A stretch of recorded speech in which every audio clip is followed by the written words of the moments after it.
Welcome, everyone. My name is John Kakmarinsky. I am hoping to spend a little bit of time with you talking about how you handle data in your organization.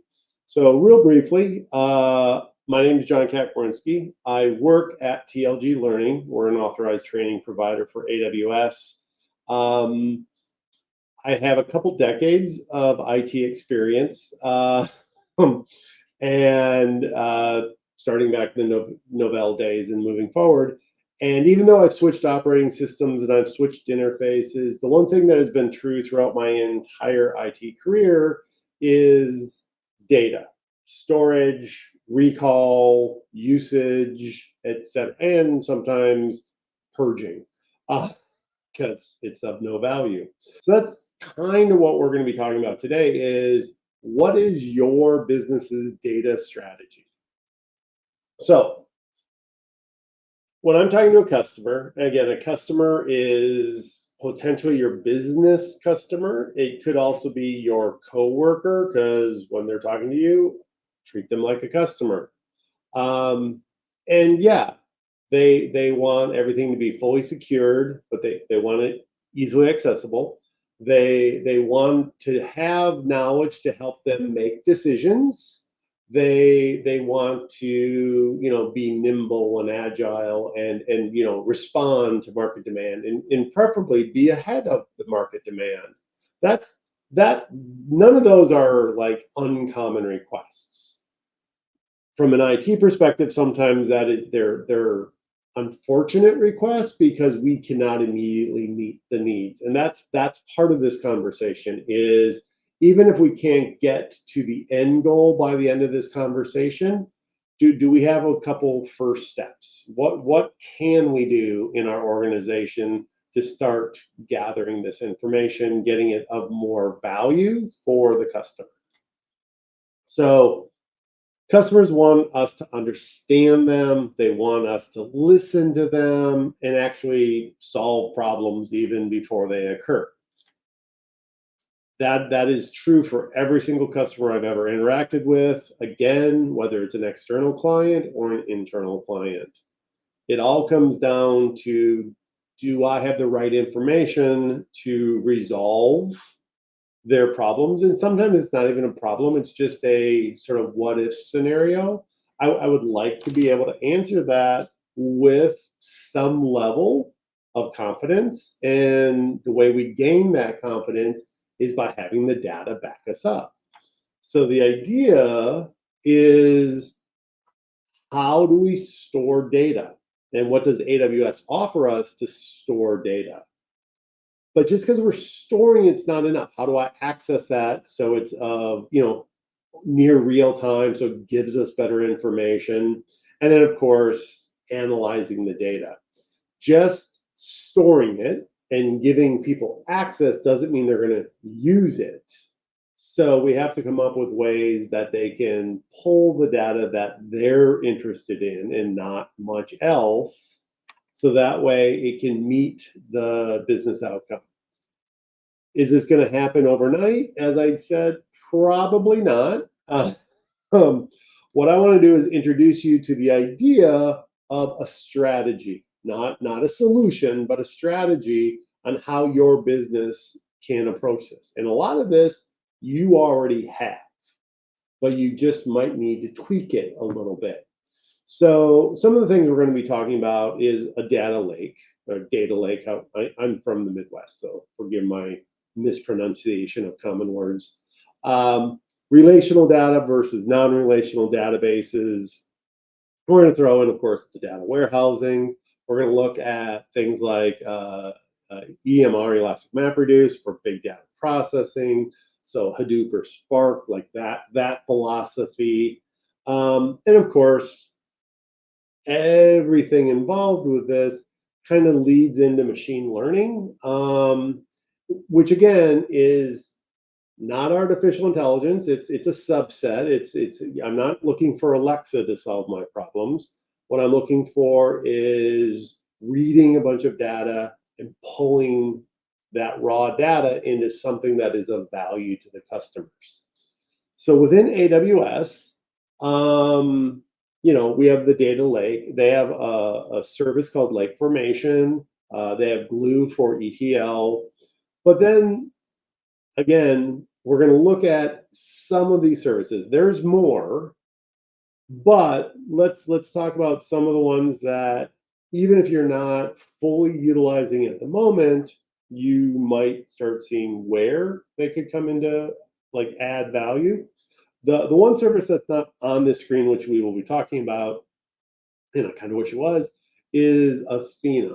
Athena ties well into querying data lakes and S3. Um, so we'll talk about it in the next slide, basically. But like when I'm trying to get that single screenshot of like what is this about, this is it with the addition of Athena. Uh, so a data lake itself, kind of like the middle section, you're going to see this graphic throughout, and I do want to point out that it goes it like into the data lake. The data lake can feed each of these services. Each of the services can feed each other. So think of this as a true mesh environment. Maybe not at the beginning, but as you grow, as you figure out what type of data points you need, you can literally access direct structure. So a data lake tries to overcome data silos. So the idea of a data lake at the very basic level is an S3 bucket.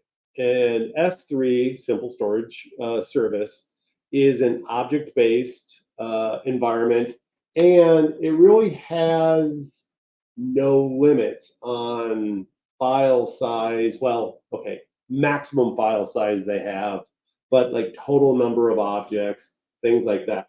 So S3, as just straightforward, it's a bucket, and inside of a bucket is either folders, subfolders, etc., or objects, and everything's deemed an object.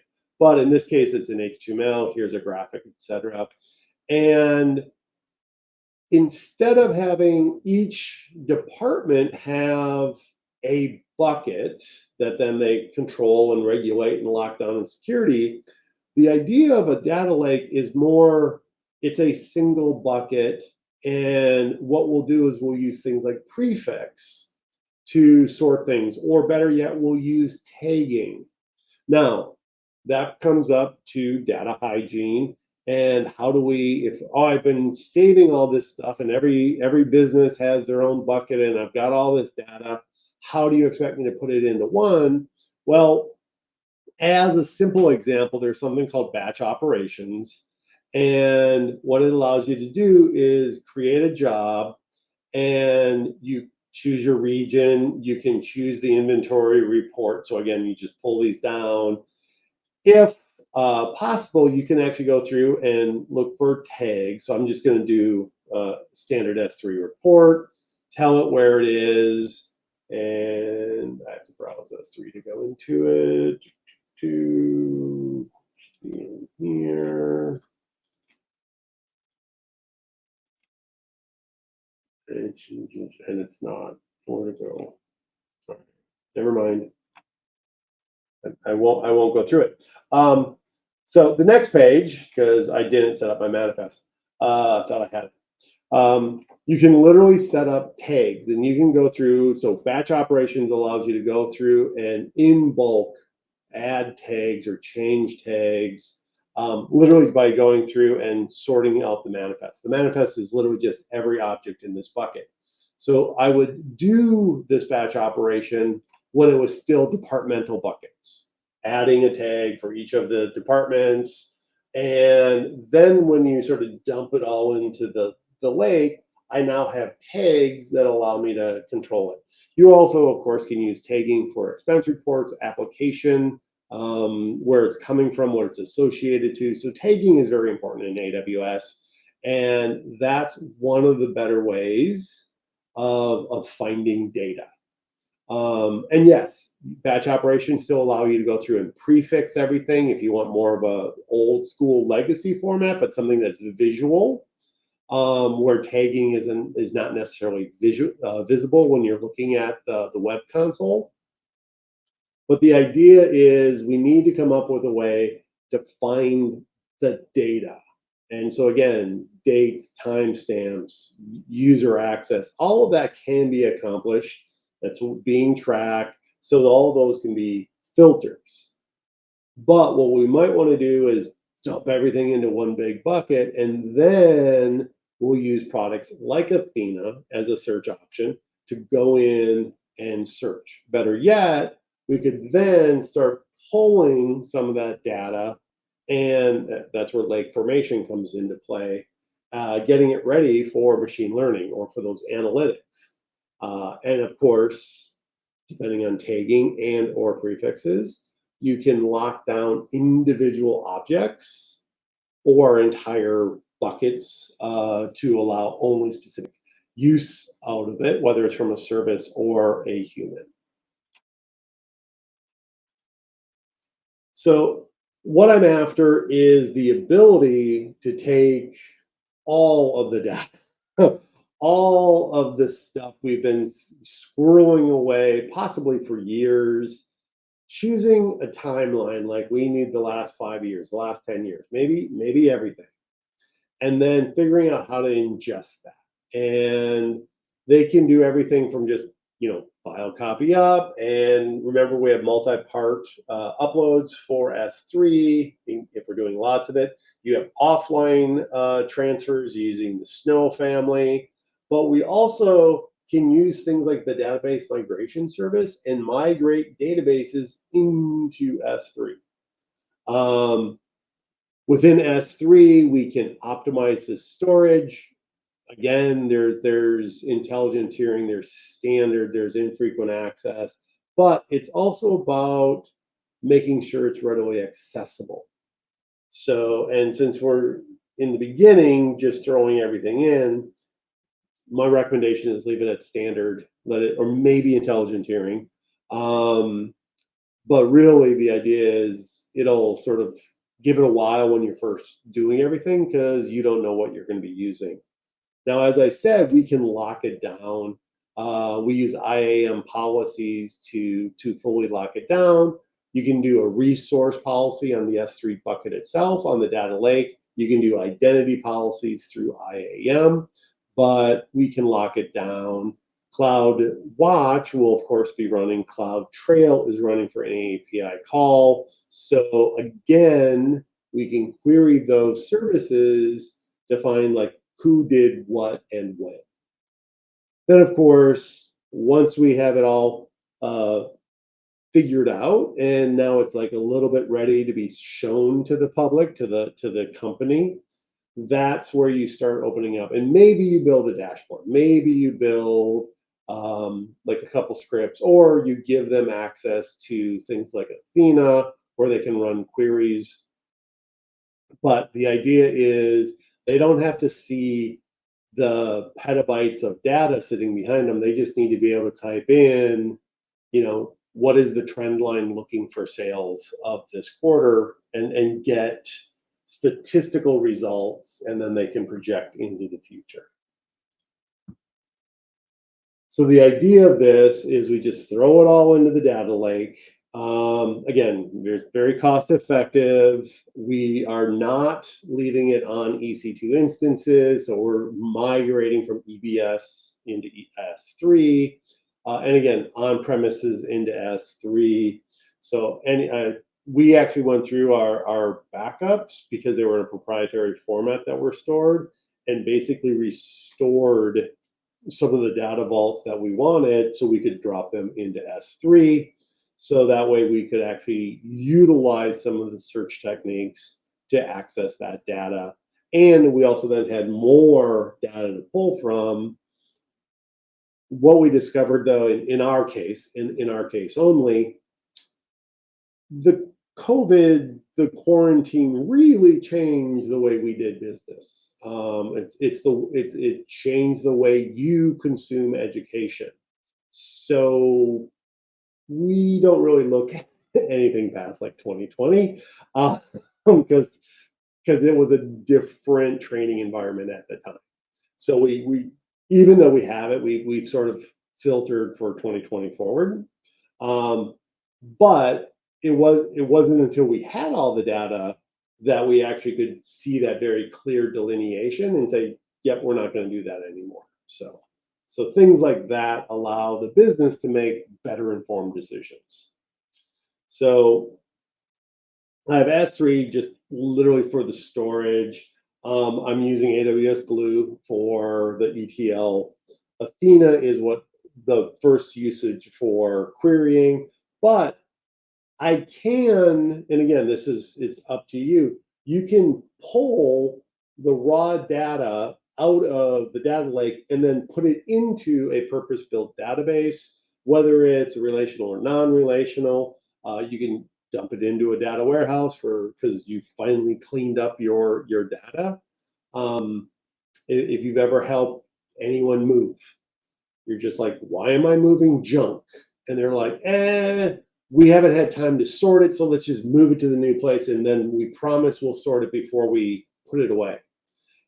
A year or 2 years later, you go to help these people move, and you're literally moving the same boxes of garbage that they never filtered for. Well, that's what we do as IT. We store data and we never look at it, but we just keep making sure it's of value or it's available, not necessarily a value, but it's available just in case. Well, maybe the idea is you look at everything, you pull the data that you absolutely need, you put that into a relational database or another service that is a little bit better visible to your customers, and then they start utilizing that information. Of course, we also have products like OpenSearch, which we'll talk at the beginning, but that's a branch. So AWS branches a lot of the Apache licensing, like the open source structure. And OpenSearch is based off of the last publicly available Elasticsearch. Elasticsearch changed their licensing model. So at that point, AWS branched. And they kept the publicly licensed, and others have been keeping it up to date and adding feature sets, etc. But it is now a separate branch from Elasticsearch, even though they both started from the same spot. And then SageMaker allows us to do machine learning, and we'll talk about each of those as we move through this. So let's talk purpose-built databases. So RDS, DynamoDB. We'll talk about relational databases. That's RDS. Now, I'm not going to talk about you loading a database onto a server and then running it like you're on premises. I want to talk about the managed databases. So for relational databases, that means RDS. For key value, that means DynamoDB.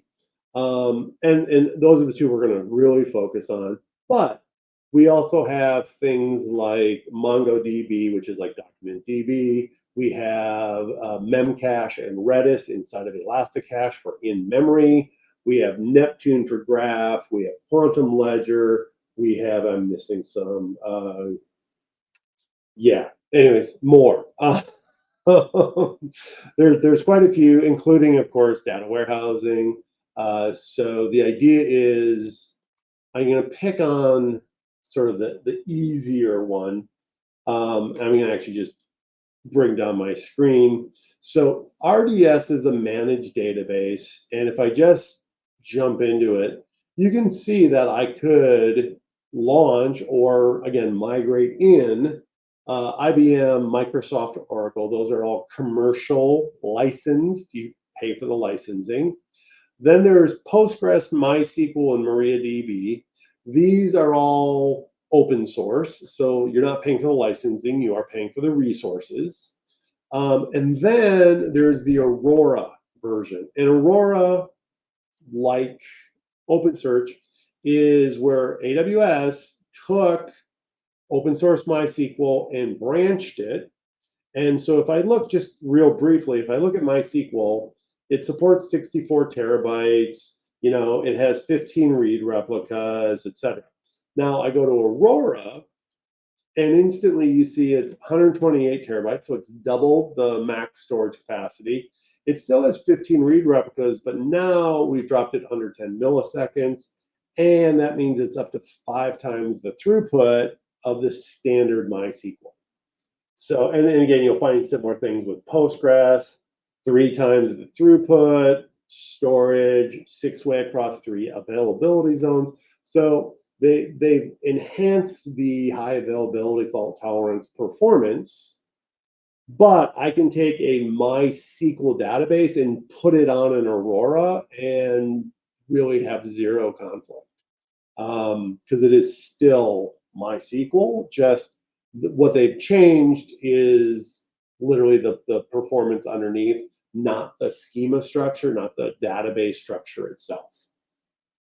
So they also have database migration services. So again, that helps you migrate from on-premise into the cloud, or even from a license to a open source license. So something like the Microsoft SQL to a MySQL.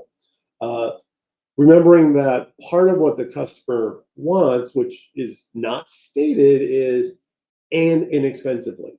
Like they're willing to pay for value, but they'd rather not pay a lot if you can pull that off. So in every solution, in every conversation, I want to be thinking about, is there ways to decrease the spend for the business?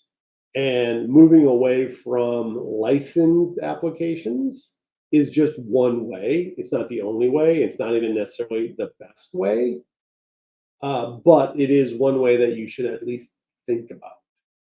Now, for most of these, you choose an instance size.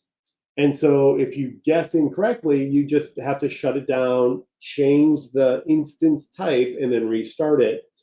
With Aurora, they actually have serverless options where you can sort of contract and expand as you need.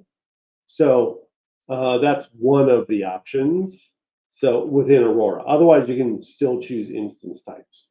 But your choice on what type of relational database you want. It is something we've been using for years. It is based off of structured query language. Again, we have primary keys, we have fixed schemas. It is, when you're looking at data integrity, one of the better environments. Definitely not the fastest, but it's something that most businesses are very comfortable in interacting with.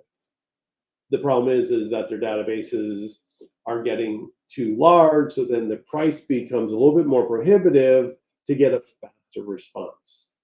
And so, at least for sort of the legacy information, so again, you choose the timeline.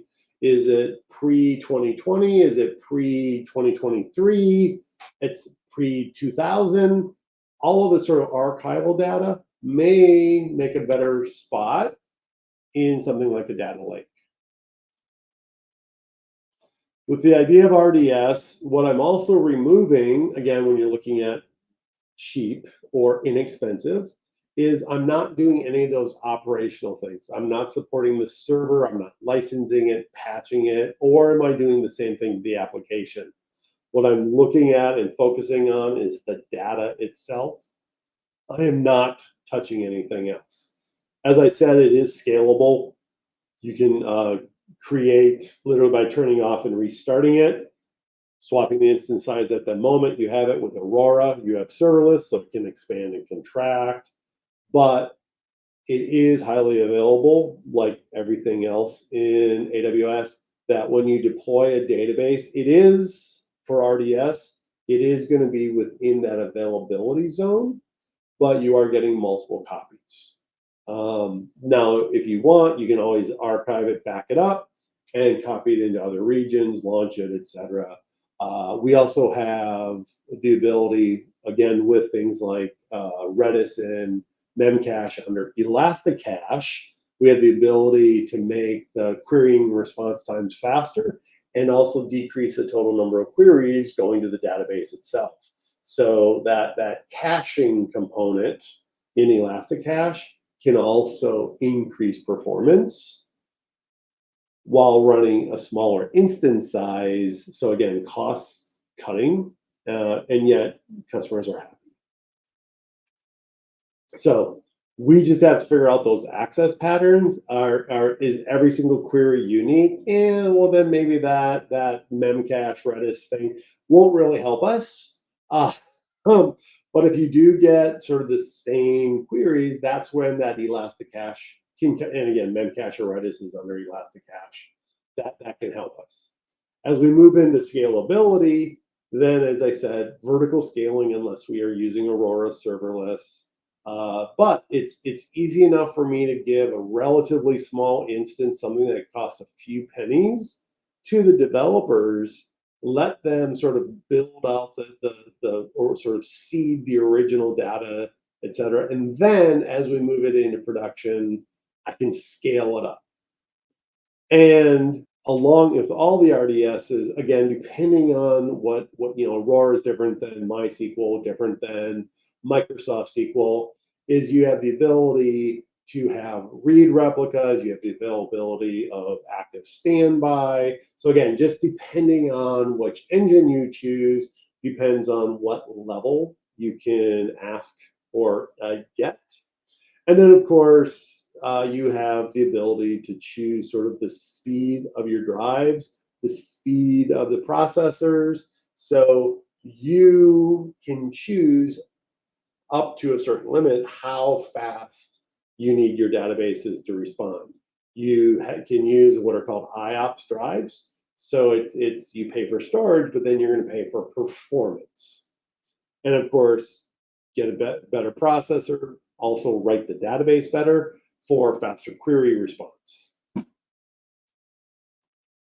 Now, I can ingest from S3, from a data lake, from Athena into RDS, or from RDS, the output can go into any of those things. So again, input output is sometimes bi-directional, just a matter of are you trying to build a structured database that your business unit can use because that's the process they're familiar with, or are you trying to get data into things like a data lake or just the S3 bucket, so then you can use other products to do the searching for you.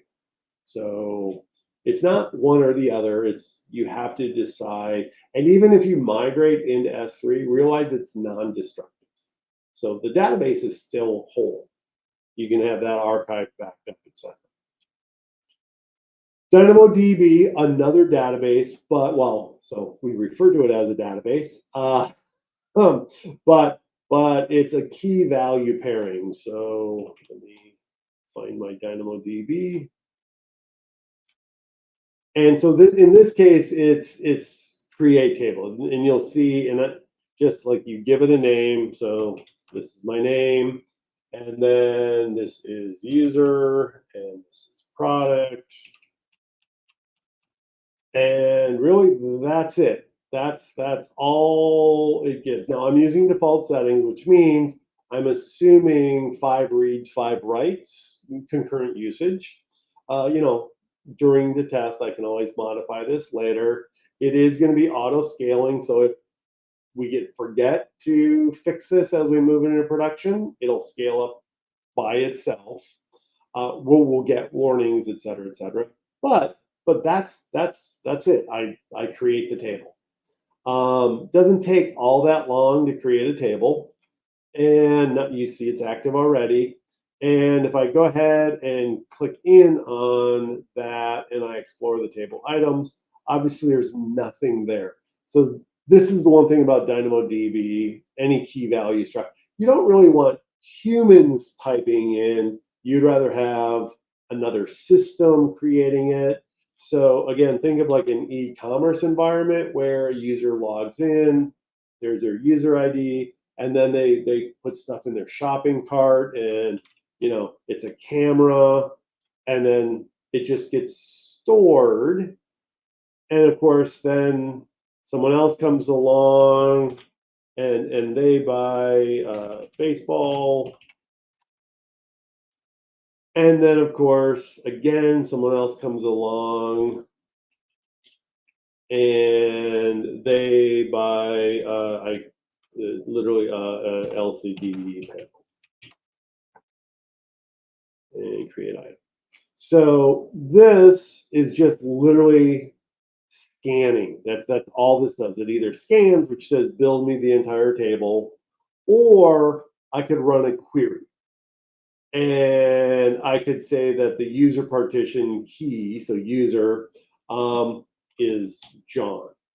So, and then I can just run it, and now I get two returned items. So again, John's ready to check out. Oh, there's my LCD panel. There's the camera. They check out. Once they check out, this is deleted. Like, we don't need this information anymore. Now it's a transaction. It's been purchased. We have shipping and all that stuff to occur, but this goes away. It was very important that we have this information because that user might have been shopping last Friday for the camera and just now a week later is like going, oh, and I need an LCD panel as well. And then when they go to get the LCD panel, they're like, oh yeah, I was going to buy the camera. Well, let me do that now. That is, different systems. Maybe one was a laptop, one's their phone. No IPs are the same, no cookies are the same. There's nothing that was similar other than the user logged in. So that's why we focused on like user as the entry, and obviously it would be probably a little bit more unique than John, but you get the idea. DynamoDB really allows for extreme. Now, I only did 5 because I was just showing it to you, but I mean, this thing scales globally. Like, just you can have multiple tables. I don't know if you were looking at the screen as I was going, but every time I did a scan, it kept saying it only cost me half a read. That is because I only have a single table, so it doesn't have to go and query the other tables to make sure no one else has made a change. It can do, actually, this thing is optimized for IoT, so the Internet of Things. It's used a lot for like online gaming, e-commerce, state changes, all those types of things, because it is literally show me the table or query the table. Those are kind of the two things it does. But it does it really fast. DynamoDB is all based off of Graviton2 processors. So like processor AWS helped create because it's optimized for their hardware. And then all their services sit on top of that hardware, and again, optimized for the Graviton2 processor. So one of the nice things about DynamoDB is literally the scalability of it. As I said, it'll cross regions. It'll also allow me to back it up and restore it in alternate locations. It is, again, something not every developer knows. They're more accustomed to relational databases, but as they see what DynamoDB can do, they will start looking at ways that, like, hey, we're using relational now, but the non-relational would actually be a better answer. And so again, I'm not expecting everything to get changed. This is a conversation starter about how you handle your data. So as I said, serverless database. So you literally said how many reads and writes you think are going to be happening at the exact same time. And then, of course, you can set up auto scaling so it can scale out or in, depending on how close you were. This really does, because it is focusing on reads. And even on the reads, as I said, if you only have a single table, it's only half the cost of a read. Where if you are having to go out and search all tables to make sure no one else has updated anything in another location, then it's a single read. And of course, everything that's in transit is encrypted by default with TLS, but every database can do data at rest encryption. So, and like everything can be data at rest encrypted. It's up to you to choose whether you want to use your own keys or Amazon structured keys. So again, same thing. I can export data from DynamoDB and drop it into other services. I can throw it into S3 buckets, data lakes, etc. So, or I can use things like Athena, and their export goes into DynamoDB. But again, if you're looking for those inner and outer joins, stick with relational databases. DynamoDB is that key value pairing. It's not necessarily something the business user is going to use. It's something the services will use. So it's I don't want to say you can input it, but it's less likely that it's going to be the endpoint for some of this stuff. So Redshift is the AWS warehouse, the Amazon data warehouse. Not a lot, like it's number one, it's the world's largest. And people will argue, so commercial level outside of China, uh, it has the largest database structure and also the same number of customers. And I'm not saying that to be like, aha, look at them. I'm saying like these companies are trusting AWS. So a lot of times when I'm introducing to business some new product, one of the things I tell the business is like, oh, and these people use it as well, or I heard about it from this organization or this person. So they're like, oh, well, I trust that person, therefore let's go ahead. Instead of just saying, oh, here's a new thing I want to try. I will give sort of like how I heard about it or who else is using it. So that's why I mentioned it in Redshift, is that there's a lot of Fortune 500 companies that are utilizing Redshift. And let's emulate them. So that's the idea. So Redshift, of course, is for data analysis. It is the cheapest way to do relational databases at a decent performance. Now, again, it's not going to be as fast as DynamoDB, but the queries are completely different. So the idea of this is you have that consistent performance at scale, petabyte type scales. It can be structured, so very fixed schema, or semi-structured. Again, you can decouple, you can keep it all in one instance, etc. But really the idea is, again, this is something your IT departments will understand. They're familiar with the concept, if not actually playing with data warehouses. So let's leverage what they already know, what they're comfortable with, and you start utilizing this, because along the way, you're probably going to do some data cleanup, some data hygiene to move stuff into a warehouse. So that's where things like data lake export come in. Remember, that's where I was tagging or prefixing everything. This allows me to do sharing. So again, I can have a data lake that other things are pulling from. So Athena can be querying it, Redshift can be querying it, etc. DynamoDB, as I said, can utilize it in their own format to get specific results and then maybe just disappear.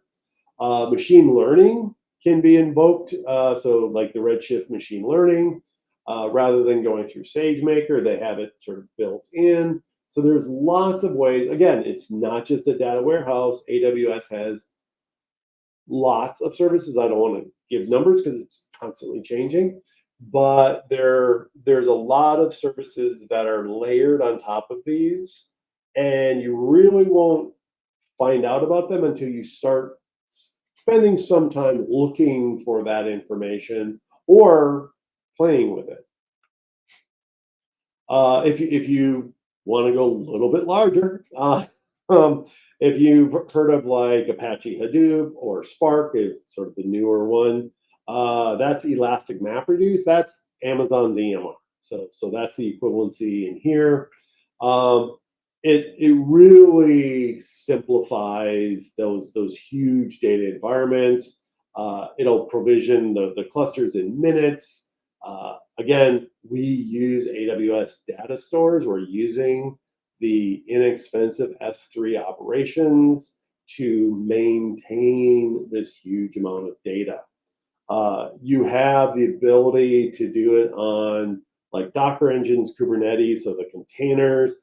There's an EMR serverless, so again, you don't even have to scale it. If I was going to say Fargate, so Containers that are managed, they use a product called Fargate. So EMR serverless is the equivalency of basically having that managed farm for all of your cluster nodes. So it can expand at will when you need it. So that makes it very flexible. It's very scalable. It's easy to manage, especially with the serverless options. And of course, you have full security at both the database level and then the data levels, because your sources where you're pulling from. Most often, you're going to use an AWS service as a storage engine, or you're going to drop the information directly into SageMaker, a data lake for future use, possibly by SageMaker, or it goes into one of the databases that you so desire. Again, pulling subsets of data out of it. And then, of course, we could also drop it right into OpenSearch, which, as I said, is the same as Elasticsearch. It's just been branched. So you have that capability for, and if you've ever used Elasticsearch, OpenSearch, things like Kibana, which is like that front end, they have the similar things to give you that visual representation. So OpenSearch, which is what we were just talking about, it really does give you that personalized search. It's a dashboard for the customers to pull information. Of course, it's also going to allow you to monitor actively everything that's going on and lock down your security, make sure everything that people are not being able to query for information they should not have access to. But again, that is all based on, again, garbage in, garbage out, clean data in, good results out. Is that you spend time doing the data hygiene, that what you're dropping into these data lakes or into a warehouse is something that has been tagged correctly, set up with prefixes, move away from the idea of folders and subfolders and move away from that hierarchical tree structure that we all came from and start leveraging the meta information, the meta tags. I mentioned prefixes because it's there, it's available to you, but that, to me, that's half a step. That's cleaning up your data, but it's something we've done in the past. I still do it when I build my own file systems, or not my own file system, but my own file structure. But the idea is by using the tagging and being able to search for information, that allows me to find data faster, rather than trying to remember when I did it, if it's a date stamp, or like what I might have filed it under based on business unit. Let me just search for some of the common tags I've probably associated to it, and then I can find it. So part of OpenSearch is that setup, that configuration. It does, of course, do the event monitoring along with integration into other products, again, for that visual representation. And I like that they keep adding security, but security is so embedded throughout AWS. It's literally the first lab we do and the very first class of AWS. It's like, you need to understand security. So like at the foundational level is the first thing we talk about. And that's true throughout all of their training, whether it's in person or on the web interface through products like Skill Builder. Security is embedded throughout, specifically through things like IAM. So what OpenSearch allows us to do, of course, is optimize your searches performance-wise, and it does these in inferences. So like they'll have endpoints that OpenSearch can go through, SageMaker, etc. So they can query and then set up. So RDS, so structured database into OpenSearch, the DynamoDB, or again, a non-SQL, and then SageMaker to OpenSearch. So any of these products can drop into OpenSearch, or OpenSearch can search them if that's the way you want to see it, to pull the data from both structured and unstructured data. Then that brings us over to SageMaker. I know we're not going quite around the circle, but it was sort of built on the likelihood of you having experience or being able to talk your business into it. So we started with structured databases, then we moved to unstructured databases, but you could sort of start seeing the point. Then we went warehousing, because even if you didn't have it, you understood the concept. Then we went full scale EMR, and then we started talking about OpenSearch. And we're going to drop over here into SageMaker, which is machine learning.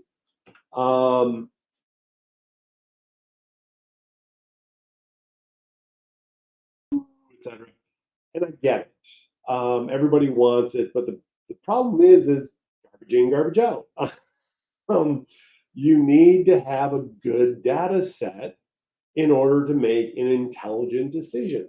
If you're working with misinformation, you will walk away with incorrect results. So sure, you can say, I wish I had AI, and you've seen it in the news where people go out and they'll use an AI, whatever product they're using, and end up with misinformation, which is publicly embarrassing, or and those are the ones that make the news. And there's, I'm sure, hundreds of thousands of people that are walking around with misinformation because they utilized one of these open AI products, etc. So let's talk about your organization. This is why I kept talking about data cleansing. If I now have a data lake and I've been dumping the data into it and I've been taking it with batch processing to clean up all my files, so my silos have disappeared, it's all just sitting there. Well, I now have what I'll call a source, but I don't quite have a large language module. I haven't quite got there yet. And that's where things like SageMaker come in. Because they'll work with, again, you choose whether it's PyTorch, TensorFlow, etc. But there's already in the Amazon marketplace, there are AMIs, Amazon Machine Images, that have these frameworks already built in. You just launch them. And then, of course, with SageMaker, it's kind of a wizard. You walk your way through it. And then, yes, the end goal might be to get up into something like Poly, which is text to voice, or transcription or translate, etc. All of that is again working from known sets. So just like when if you have an Alexa, one of the first things Alexa will ask you to do the first time you got it is kind of like talk to her so she can learn your speech patterns, your voice recognition, etc. Because that way, if there's multiple family members, she can then compare and say, oh, that one's equal to John. So then when I'm asking for stuff, she's like, oh, that's John.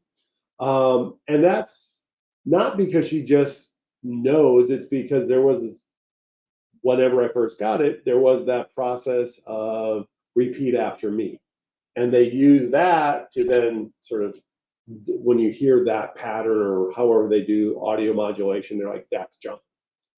And they definitely know when it's like someone else in my family speaking versus me. And that is, again, because, and they've even interrupted at one point, like, hey, excuse me, are you this person? They were trying to figure out someone who was speaking.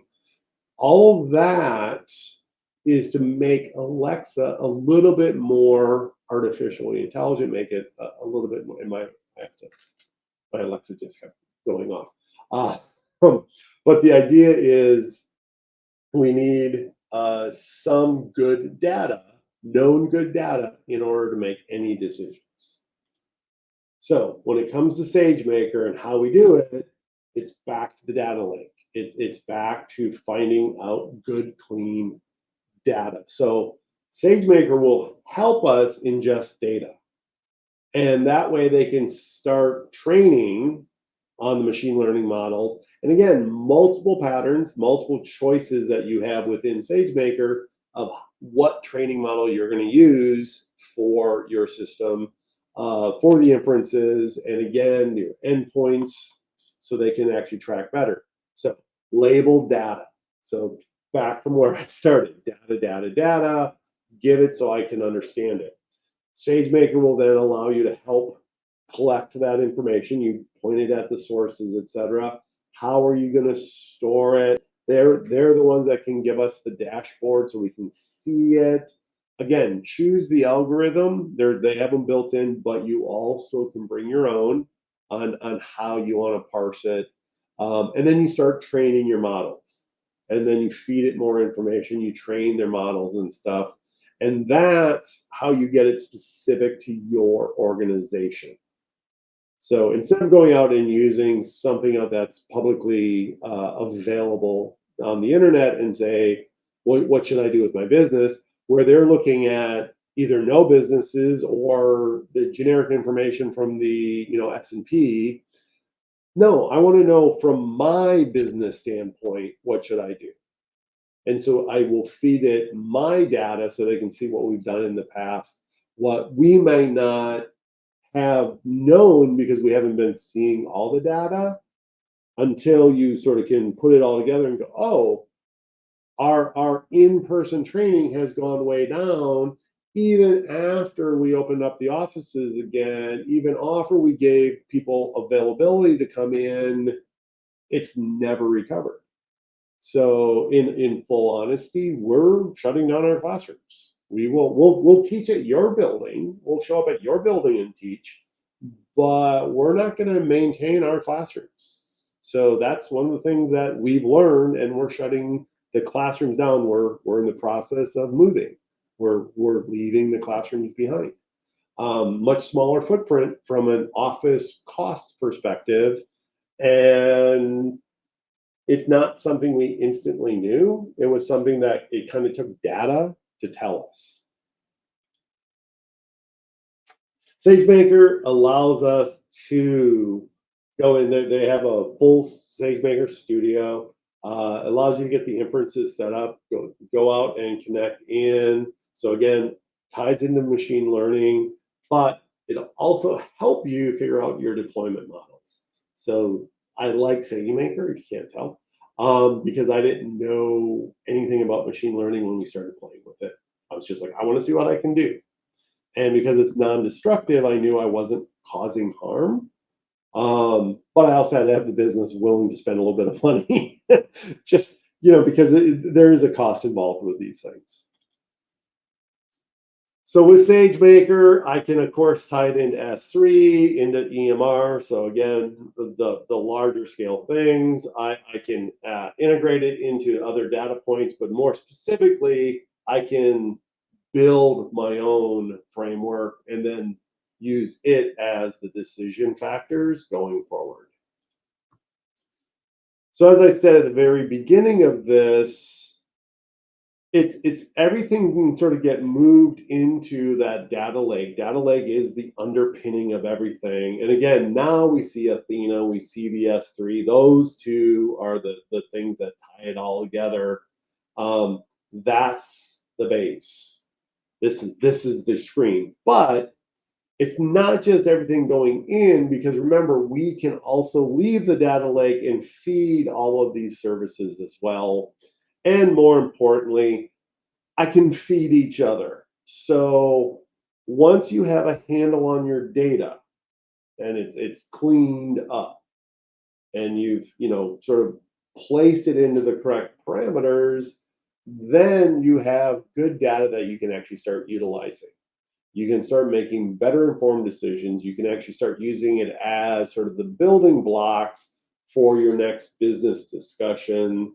And yes, it's never going to be the what should I do with my business over the next year or three, but it will show you what is trending, what it looks like it's going for. Again, you can, if you're pulling in all the analytics, it'll help you get a better understanding of what you've done in the past and how well it worked. Is there a causal effect to some of the things that you've done?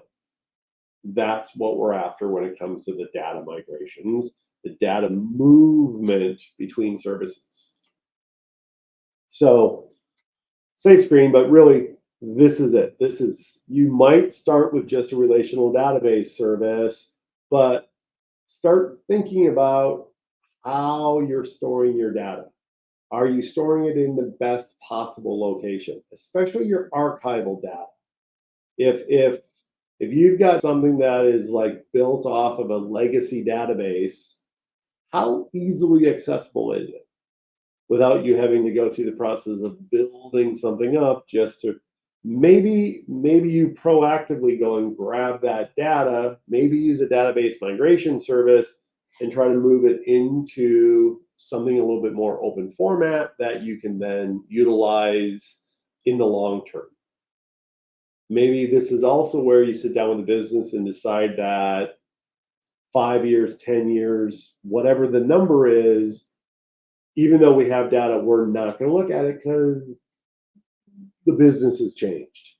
So, but it's a business decision, not yours, not an IT decision. The business has to agree to it because then, again, maybe you clear out, maybe you clean out part of that data storage, and all of a sudden, yes, you're saving money, but it's also, if anyone's ever come and decluttered your home, it just, it feels better, like you're more productive. Their data can weigh you down even if you can't see it. The number of people when I open up their garage because their cars are parked outside and it's just filled with stuff to where they're actually going out, and even though they know they own something, they're purchasing it a second time because it's easier to purchase it again than find it in the garage. That is data hoarding from a garage perspective, where I know I have the data, I just can't find it, so let's recreate it. That's not of value. So this whole idea is, yes, keep data, but make sure it's of value to the company.